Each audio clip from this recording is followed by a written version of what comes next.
lives. And so when I heard you sharing, I was very excited in my spirit, and I knew that I had to have you come on the program and share with the people. Can you just share with us a little bit about your background and what really brought you into this stream of of researching Planet X and so forth? Well, my search, I read an article years ago, what's up to 4 times as large as Jupiter is so controversial that many astronomers don't know much about it, and is the most high-concept conspiracy theory in existence. And, of course, that was an article about Planet X. So, with a personal background in investigative research, when I first heard of it, the concept interested me.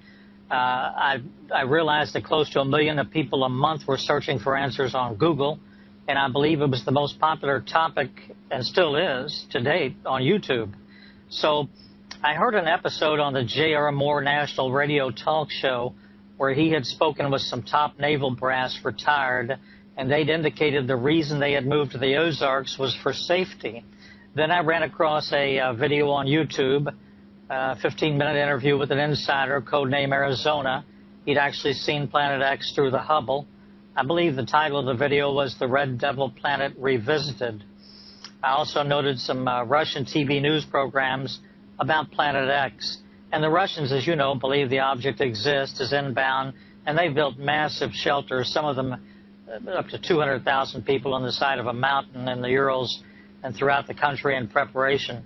And then you had the mysterious death, allegedly by fast-acting throat cancer, of Dr. Robert Harrington, the chief astronomer of the U.S. Naval Observatory, when he was right on the verge of going public. That all added fuel to the fire. So one of the topics in which I got some straight A's in university was astronomy. I found the subject captivating. I entered upon a several-year-long pursuit of knowledge, and after completing my research, I wrote a book entitled Planet X, The 2017 Arrival by David Mead. And it discusses, of course, how Planet X will potentially cause extreme destruction. And the question is, to what extent and how soon is this object headed to the Earth? Now, Dr. Harrington, the chief astronomer for the Naval Observatory, died before he could publicize the fact that Planet X is approaching our solar system. So I feel his death is part of a cover-up. My father-in-law, in fact, or not my father-in-law, but my stepfather, rather, took the JFK autopsy photos, and I lived outside Washington for quite a while, and I worked at the Pentagon, so I pretty much know how things operate up there, and I think it's best always to stay under the radar, so to speak, and keep your beliefs to yourself. What does the Bible say? A fool utters all his mind. And the Bible also, I think, even says something like, if any man is ignorant, let him remain ignorant. So in terms of the type of people I used to work with, as far as they knew, I never knew anything, and I don't know anything. But I do have a tremendous amount of archival material, proprietary photos, proprietary videos, and so forth that I've accumulated on Planet X. I believe you could take a trial lawyer and you could go into court and you could prove beyond a reasonable doubt that it exists based on 3 things: historical records, number 2, modern observations, number 3, Bible prophecy. You mentioned Revelation chapter 6 and verses 12 to 17 probably, the 6th seal, and Revelation, the first 4 verses of Revelation chapter 12. The wormwood is Planet X, as you said, and the red dragon of Revelation 12 is also Planet X. So there you have it from the highest authority. The Apostle John wrote on the Isle of Patmos is personally dictated by Jesus Christ himself. So you don't get any higher authority than that, and I believe Jesus said, my words, not one jot or tittle will pass away.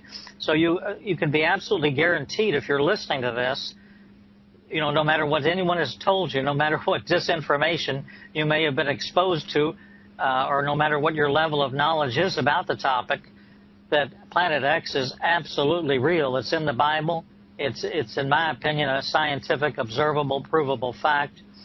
And the only question is the timing. And that's what I've been researching now for about 5 years. Augusto, I believe you've had some visions on this that exceed the 10-year point. So you've had insider knowledge, shall we say. of at least the impact damage, especially the impact damage and what it's going to consist of. Yeah, absolutely. I have had a lot of visions, David. Going back to the year 2005, or 4 or 5, somewhere around there, I was in Ohio, and I didn't know anything about Planet X back then, of course. I was totally, I had nothing. I had no knowledge, I had done no research. I had not seen anything, any books, read any books or any articles about that. And yet I had a very interesting vision one night when I was there. And that was, I saw what I described as the vision of the 3 stars. And I saw these 3 stars in the heavens, and they were kind of just dancing around there in the heavenlies. And out of the blue, they just started writing as if they were using the heavens as a blackboard. And they started writing in a very strange tongue, which I don't know what tongue it was. If I had to guess, I would guess it was Hebrew or a very ancient tongue. I just don't know. And as I began to see them writing in the heavenlies, I began to then realize that I was able to translate what they were writing. I was able to read what they were writing in this strange language. And as I continued to watch, I realized that they were talking about the end of times. The day of the Lord is what I like to describe it as, which is the beginning of the coming of the Messiah, which will usher us into the millennial kingdom. But that is called the day of the Lord, because the beginning of that transition is going to be very chaotic. It's going to be cataclysmic, which is what the book of Revelation describes, and as well as the book of Isaiah and many other books in the Bible describes the earth, going back and forth, shaking like a drunkard, reeling back and forth. And there's other scriptures that talk about the earth actually tilting on its axis and shifting. And, we never knew what that meant until recently, with when scientists have begun to talk about Planet X and what a celestial object of that magnitude could do to the earth. So back in 2005, as I was watching the 3 stars riding on the heavenlies, all of a sudden I was sucked into the vision, and I was beginning to see horrible things happening. I began to see horrific earthquakes taking place. I began to see horrific disaster, cataclysmic events taking place in the country. The country was decimated. The United States was decimated. There was a tremendous hunger, a horrific hunger. People began to cannibalize each other. It was horrific, the things that I saw, tremendous persecution. I began to see the mark of the beast. I began to see the end times. It was the tribulation. I saw the tribulation. And the thing that I will never be able to get out of my mind is not those events as much as the pain, because I could not only see, I could not only hear, but I could also feel what the people were feeling, and I could feel their pain, and their pain was horrific. I could hear their screams and their pain, and it's something that I will never be able to forget. And so I saw these things back in 2004 or 5, somewhere around there, and I never figured out what that all meant, David, until I began to learn more about Planet X. Then I had other visions. The visions continued to come. I began to see this large object, which looked like a moon. It began to appear in many of my dreams, and I didn't know what that was. I began to have many other experiences like that. I began to see the red, sun, the brown dwarf. I saw that as well in the distance. I had many, many, many experiences like that until recently, when I am beginning to see these things way closer. Now I see them way closer, much bigger, and I believe that that these things are upon us. And there is an urgency in my heart to tell the people, to warn the people, because I know there's other people out there and they talk about it, but it seems like they are not really putting the emphasis that this topic deserves, because this is going to be a game changer. This is going to change the lives on this planet like we have never seen it.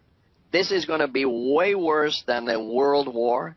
This is going to be way worse than a financial collapse. This is going to be way over above everything that we could even imagine. If this is going to be way worse than an EMP blast, because this is going to cause cataclysmic events the likes of which we have never seen. And so the people need to be prepared. The people need to be aware. People need to be prepared, first of all, spiritually, of course, because if they don't know Jesus Christ, then they're lost. There's going to be a lot of a lot of people's lives that are going to be lost, David. I saw massive amount of loss of life. And we know, you know as well as I do, that the whole East Coast, the West Coast, all the Gulf, all that area there, and in many parts of the world, I would say, 80-90% of the population of the world lives close to the coast. So, and close to the bodies of water. And so when this event happens, it's going to be horrific. And so people need to know. People need to know. They need to be prepared. They need to be saved. They need to be made aware of this thing and how close it is. And so I just want to give you the opportunity, David, to share and continue sharing some of these things that you see coming and you have researched. I know that you sent me a very, very interesting material, Microsoft Excel, regarding the dates, and we'll talk about that later. We don't have to get into that, but this goes along with what I was sharing about the woman clothed with the sun. And, you know, this year also happens to be a very important year. I don't know if you follow that, but this is the year of Jubilees. And this is not just any Jubilee. This is the 70th Jubilee since Joshua entered into the Promised Land. And this is also the 40th Jubilee since the coming of Messiah, Jesus Christ. So, you know, and of course, and now you're saying that something of incredible importance will be happening within a year from this coming fall feasts. So go ahead, David, and continue to share on this very interesting subject. Sure, Augusto. Of course, I agree with absolutely everything you've said. You've said it very eloquently, and in fact, you've done a very good 500-word synopsis of the whole tape for people that are not able to listen to all of it, but I hope they are, because you've touched on every key point. And one key point you've touched on is that the spiritual dimension is so important. Jesus himself said in Matthew 24, the end time discussion and so forth with the disciples, he said, your faith is going to save you.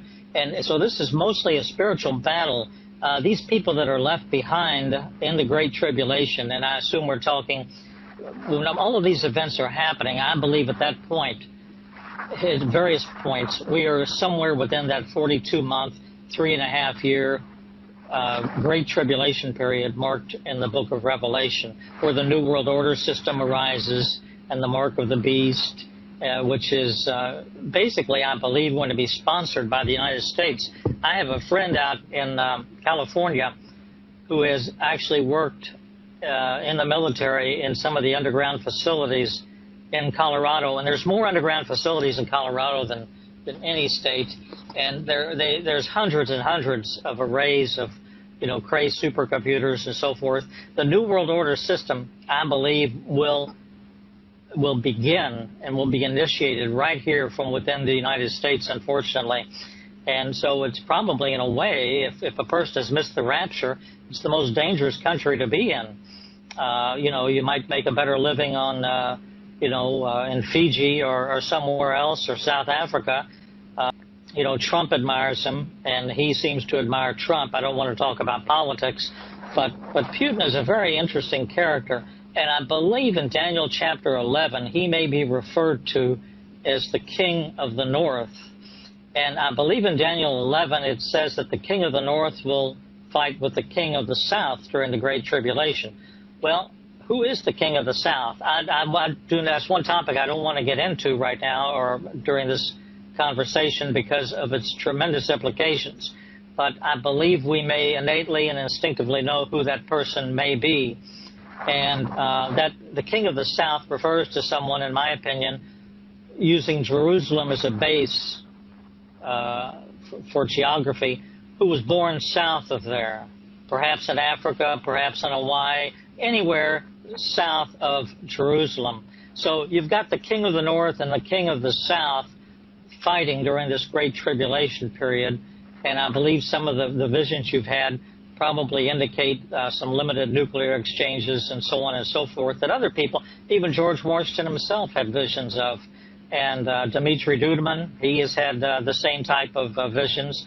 Russia will attack America at some point, and it could be related to what happens in the Middle East. I know Putin has threatened to attack the United States if we in any way assist Israel in attacking Iran. And there's no telling what type of 22nd century generation devices that Russia has on loan with Iran. It could be a very dangerous country to attack. But, of course, the Bible states that they're going to get into it sometime during that Great Tribulation. And that's if you look at a risk matrix, that's probably one of the highest flashpoints, since very shortly thereafterwards, no comment or disinformation has been the policy since. NASA's had a lot of time to make a public statement, but remember, they're under a gag order to the NSA, the National Security Agency.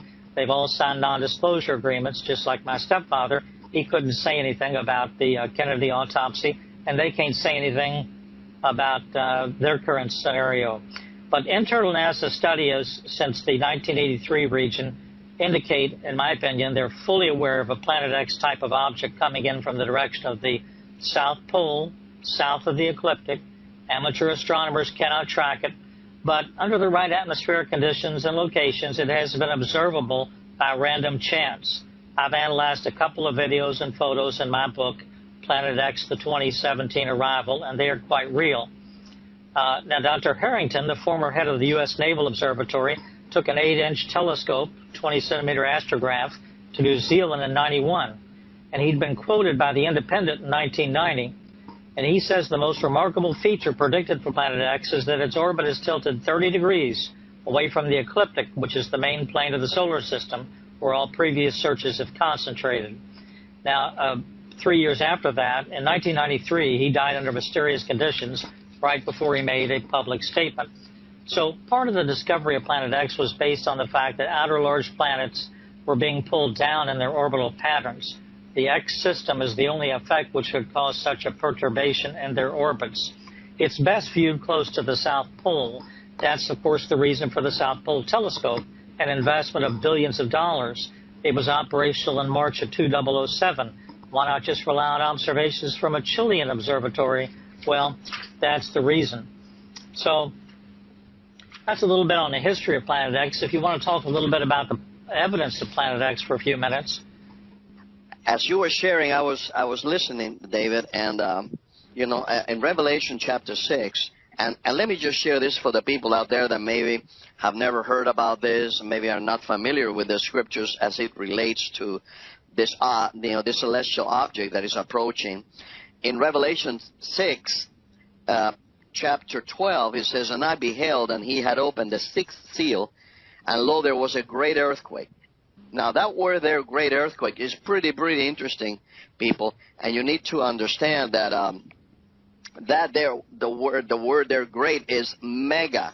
That is actually the word used in the original Greek, is a mega earthquake. This is, we're not talking here about a 7.0 earthquake, or even an 8.0, or even a 9. 9 is is very large, and it was a 9.0 earthquake, the one that triggered the Japan tsunami a few years ago. And so this is talking about a mega earthquake. Maybe we're talking, I don't know, maybe a 10.0, a 10-pointer, or maybe 11 or greater. And so this is a huge, a massive earthquake. And then he talks about that in verse 12, that the sun became black as a sackcloth of hair, and the moon became as blood. Like you explained, David, I totally agree with that. I believe this will be because of the effects of Planet X. I don't know exactly how, scientifically speaking, that will happen. I have heard some theories out there that could, basically sharing that this would cause the earth or the sun to turn black, complete the darkness. I have had a vision, by the way, of the coming darkness where everything turned dark. I mean, no light whatsoever. I'm not talking about just power, okay? The power outage. No, this was total absence of light. No stars, no moon, nothing, no light, nothing, zero. And so I don't know if you have written about that, David, or you researched about that, but if you have, I would maybe like you to shed some light on that. Also, the fact that when it says here in verse 13 that the stars of heaven fell onto the earth, even as a fig tree casts its unripe figs when it is shaken by a mighty wind. Of course, that it's talking about the meteors that are going to start falling upon the earth. Of course, this object, or actually if we can call it this mini solar system, is dragging huge amounts of debris in its tail, and also is pushing it in front of it. So we see that large amounts of debris are being pushed by this object, and then behind it is being dragged. And also, so this is going to cause a massive amount of meteors, meteorites, asteroids falling upon the earth. And then it says in verse 14 that the heavens departed as a scroll when it is rolled together, and every mountain and island were moved out of their places. Now, I have heard a couple of theories here, David, and I would like to also get your input on this. Of course, this has everything to do with the pole shift, but it also could have something to do with the magnetosphere. When the magnetosphere collapses, the effect of it on what we are going to see from down here on planet Earth, it could be something very similar to that, as like a scroll rolling together. And so, and then it goes on in verse 15 to talk about everybody, the presidents, the kings of the earth, and the great men, and the generals, and the mighty men, hiding themselves in the dens and in the rocks of the mountains. Now, people, you need to understand, this was written way back. Whenever this book was written, that was what, maybe 95, I think it was 94, 95, 96 AD, somewhere around there, and it may vary. Some people say it was in different dates, but around that time, when John the Revelator, the Apostle John, wrote this book. And back then he didn't know, about underground, shelters. He didn't know about, DUMBs, DUMBs, deep underground military bunkers. He didn't know anything about this. And so right after that is the appearance of the Lord. And it says that they said to the mountains and to the rocks, fall on us, hide us from the face of him that sits on the throne and from the wrath of the Lamb. For the great day of his wrath has come, and who shall be able to stand? Now here, people, he's talking about the day of the Lord, the day of his wrath. Throughout the scriptures, whenever we read scriptures, it talks about the day of the Lord, and we also see it is also always related, the day of the Lord is always related to God's wrath, when God pours out his wrath upon the evil and the inhabitants of the earth. And this is where I believe, David, that God separates his people, the evil from the righteous. And I do believe that the righteous, the seed of God, the remnant, the elect, those that are saved, washed by his blood, will not be partakers of the wrath of the Lamb, of this part. We will partake, and we are partaking of the wrath of the devil, of the wrath of evil men on the earth, of diseases, wars, persecution. People are being beheaded right now as we speak. But this is different.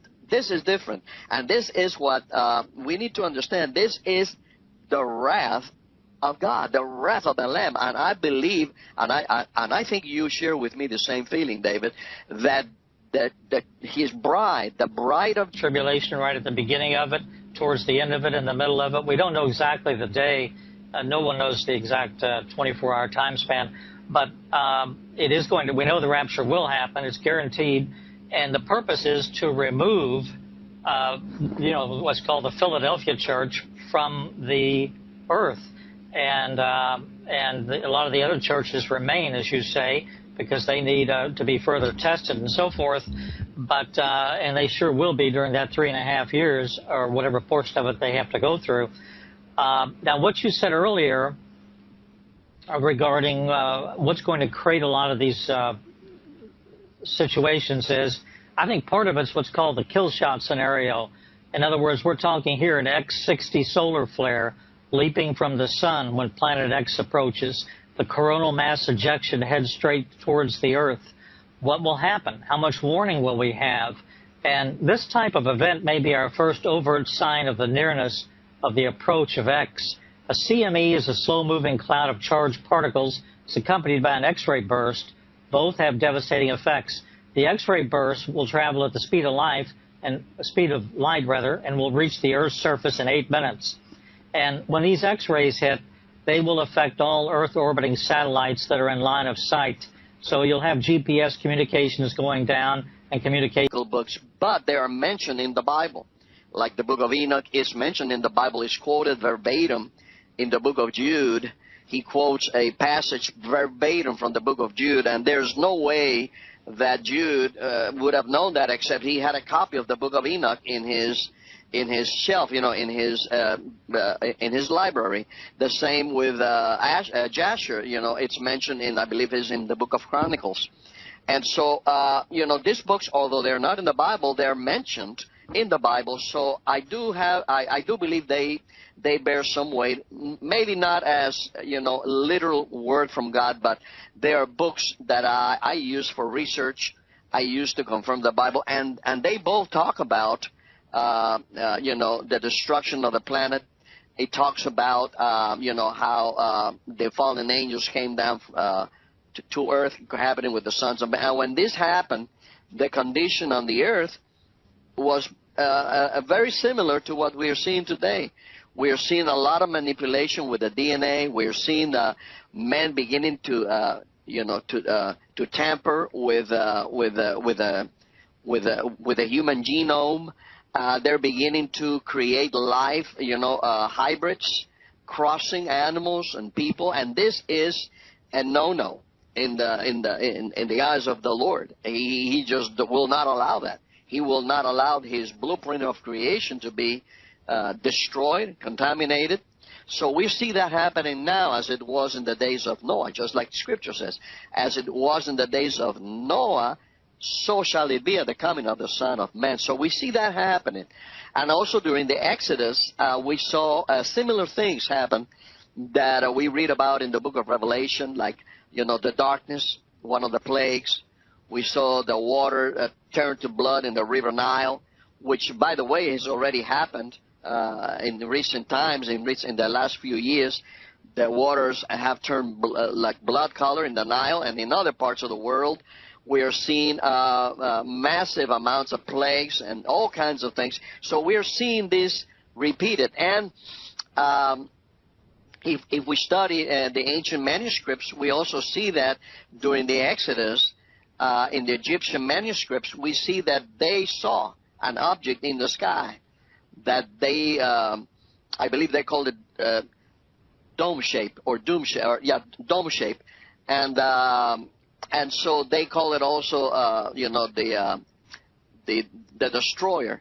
And so we read this in the not in the Bible, but although in the Bible it says about the destroyer, and in the book of Exodus it specifically says the destroyer passed that night when all the firstborn were killed. So there's a lot of interesting passages of Scripture. But anyway, going back to what I was sharing about the Planet X slowing down that you mentioned, David, and then speeding up, I do believe it is under the control of the Lord.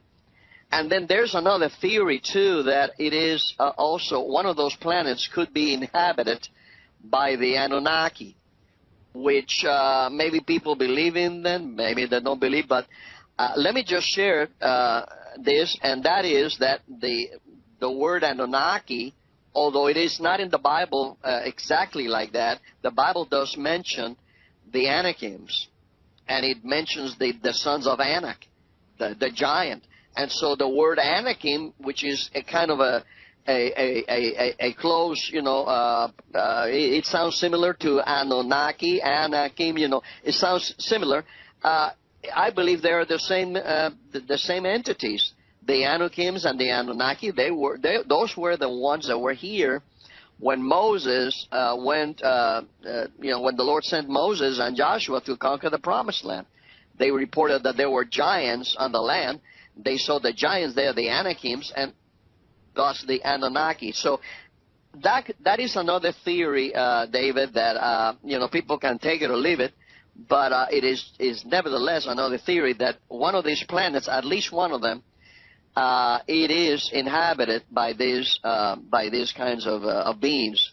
And so it is going to be a very interesting thing, because I do believe that this object, whenever it comes close to planet Earth, like it did during the Exodus, it caused tremendous upheavals and tremendous cataclysmic events. But I believe this time around it's going to be way worse than it was during the Exodus, and probably it's going to be a little closer or maybe even worse than it was when the great flood of Noah's day took place.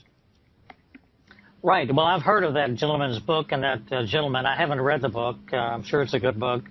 Now, you're right about increased activity, Earth changes. Look at volcanic activity that's due to Nibiru as it approaches our solar system. Of course, it causes a shift in tectonic plates. Polar ice caps melt, and you've got increased temperature. The increased temperatures in the oceans and atmosphere are the primary cause, I believe, of polar ice caps melting. Al Gore's global warming, for comparison purposes, in the most recent 24 hours, there have been more than 100 earthquakes. But now, talking about volcanoes, the Volcano Discovery Site maps all current active volcanoes. And just in the last 24 hours, or the day before yesterday when I happened to look, there was one erupting in Europe in the Aeolian Islands of Italy. Of course, we know what happened. 6.2 happened there at the end of August and destroyed the entire city. But there were that was an earthquake, though, not a volcano. There were 3 volcanoes in Africa, 6 in Indonesia, 7 in Mexico, 6 in South America, 1 in Antarctica, 1 in Hawaii, 2 in the Pacific, 1 in Vanuatu, and 4 in the Ring of Fire, which is the Kuril Islands to the Philippines. So that's a total of 32 active, and another 36 are listed with an eruption warning, or in other words, current activity. So that totals 68 volcanoes right now active or about to erupt. One of the most dangerous is not Yellowstone, even though that has some elements of danger to it, but one is the Long Valley caldera in California. And for your listeners, of course, a caldera is a cauldron-like volcanic feature on large central volcanoes. And it can be several kilometers in diameter, formed when a magma chamber was emptied. And the depression then originates in a very large explosive eruption. And that's one of the most, it's very active. And it could probably destroy California from San Francisco south all the way to San Diego, plus some neighboring states, if it erupts. And when it erupts, when Planet X comes in our vicinity. So just to talk a little bit, too, just for your listeners' general edification, in terms of the Vatican, As you know, the Vatican's in a very strange business. It owns a large binocular telescope in Arizona on Mount Graham near Tucson. It's near infrared. The cover story is they're looking for extrasolar planets, advanced alien intelligence, and so forth. It's chilled to minus 213 Celsius so that it can conduct near-infrared observations. And, of course, Planet X is a dwarf star, a binary twin to our sun, and is only observed really in this spectrum. Now, why all of this interest by the Vatican? What are they really interested in? So I'm sure you've heard of Father Malachi, a Vatican insider. He knew about an inbound planet. And he said it would appear between 2015 and 2025. He said the exact date's a secret, hidden in the archives of the Vatican. I think he was a professor of paleontology at the Pontifical Biblical Institute of the Vatican, and he criticized the Vatican for not releasing the full content of what was called the Third Secret of Fatima in 1917. Some presumption is, well, the Vatican didn't want everybody to know the facts about wormwood. So he interviewed Art Bell, I believe, on national radio, and he was asked why the Vatican was so involved in the exploration of deep space. And he said, because the mentality amongst those who are at the highest levels of Vatican administration and geopolitics know what's going on in space, what is approaching it. And I've heard another Vatican insider stated that the Graham Observatory in Arizona is used to study anomalous celestial bodies approaching the Earth. He compared it to what the CIA did with one of its secret eyes, which was called the twin to Hubble, it's Skyhole 12 or Keo 12. And he stated during an Alaskan radio telescope monitoring of a deep space probe called Silo, a photograph had been taken of a huge planet moving closer inbound to our system. This was way back in the mid-90s. He said the information was above top secret. And he said the probe was created in Area 51 with an EMP motor put in orbit by a space plane. And its purpose was to approach Planet X and transmit information back to the radio telescope. So you've got the Vatican. They've got a secret intelligence agency named the SIV, and this stands for Information Service of the Vatican in English. And the fact is that the Vatican's telescope and its twin are the focus points of the LBT's two giant 28-foot diameter telescope mirrors, each one cooled to minus 351 Fahrenheit, in order to observe something in the near-infrared wavelength range. So this is very serious. You know, the Vatican is aware. Amen. Yeah, absolutely. The Vatican is aware, and not only are they aware of it, I believe, David, they are a part of what's going to happen. I do believe that they play an integral part of the coming new world order system. It is no coincidence that there is a huge obelisk standing right there in front of the St. Peter's Cathedral there in Rome. Just like there's one right here in front of the U.S. Capitol, with a reflective pool, which is totally Masonic and totally occultic. These things are definitely symbols and powerful symbols of the magic that these people do, and they believe in, and so I do see the Vatican intricately connected. I believe the Vatican is the mystery Babylon, although there's people that may disagree with that, and they think that, the mystery Babylon is the U.S. I don't agree with that. I believe that the U.S. may be a part of that world Babylonish system, and but in the Bible, always mystery Babylon, the woman is always shared and always symbolized as a type of the bride of Christ or a prostitute. And so whenever we read the Bible and we see a woman being, shown in a dream or a vision or any such thing like that, or a parable, it always has to do with a type of the bride of Jesus Christ, a bride of the Lamb, or a harlot. And that is why, and that's exactly what the Bible calls it in Revelation, in Revelation 17, I believe it is, Babylon the harlot, the mother of harlots. Okay, so we know the Catholic Church is not just the harlot; it is the mother of harlots. There's a lot of other churches that also are committing fornication with the kings of the earth. But I do believe that the Pope is going to be very, very connected to everything that is going to happen soon They're already preparing the way for the, for the coming of extraterrestrials, saying that they may, first saying that they're going to baptize them, and then saying, no, they should baptize us, comments like that, because they're supposed to be superior beings. And, of course, these things tell us that they are going to be a big part of this, coming world government, where these entities, the Anunnaki, these fallen angels, are going to rule together with mankind on the earth, with these people, and that's what I believe that they believe with all their hearts that they're going to be, right at the top of the pyramid, in the government, ruling with these fallen angels and Anunnaki and what have you. And so there is all kinds of things going on, but going back to what you were sharing, David, and we're going to take a break in a few moments here, but there's something here about that I want you to share about the 7 stars and the return of Planet X. And, there's a lot here that people, really not many people talk about. Some people allude to it and mention it, but they don't talk about. I think it was back in 2010, 2011, I began to realize, I got that revelation that this woman that was dressed with with the glory of the sun, with the brightness of the sun, and with the 12 stars on her head and the moon under her feet, and then the dragon. I just knew in my spirit that this was not what people and theologians were saying it was. I knew there was something deeper here. And when I began to find out the details about Planet X, and I began to realize that he had other planets, that Nemesis had other planets orbiting around it, one of them, which is Planet X, Nibiru. There are others like Helion, and it has a little moon around it, which is called Harrington.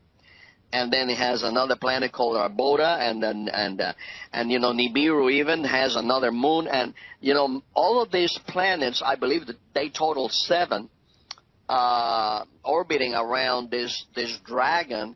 I just began to see that in the scriptures, where the dragon had 7 heads. And, of course, people have always referred to the dragon as the devil, and he is a symbol of Satan. But I do believe, David, that there's something here about that connects this to Planet X and to the destroyer. Other people call it Hercules. But this object is so terrifying that it looks like a dragon when it is in the sky, like with a tail and everything, and with the wings. And I do believe you have something to share about that. So we're going to take a short break now. And when we come back, I want you to just jump into that and talk to us about that. But